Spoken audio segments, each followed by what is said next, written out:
How do I become a play therapist? So, the road to becoming a play therapist is somewhat arduous but rewarding.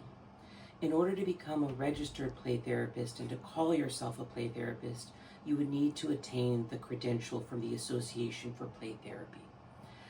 If you don't have that credential, you can always say, I'm trained in play therapy or I know how to do some play therapy, but only someone with that credential can say, I am a play therapist.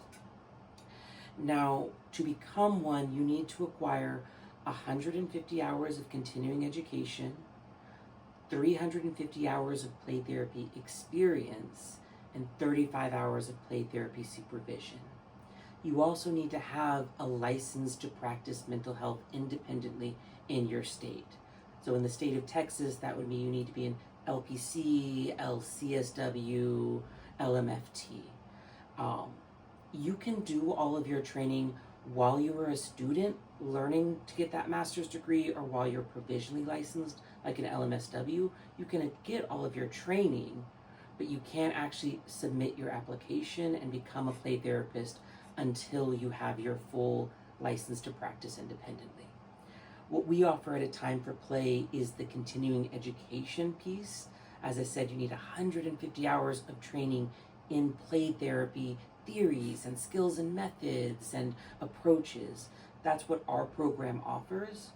But independently, you'd also need to be getting experience that is actually doing play therapy with children or with clients. And you would need to be working under a play therapy supervisor, meeting with them regularly to get that 35 hours of play therapy supervision. The Association for Play Therapy requires applicants to obtain all of the continuing education and experience and supervision in an integrated fashion over a 2 to 10 year time period. So it takes some work, kind of like working towards your full licensure.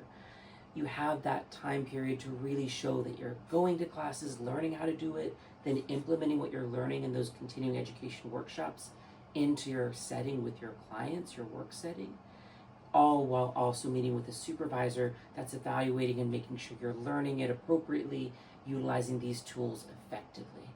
That's the pathway to really become a play therapist.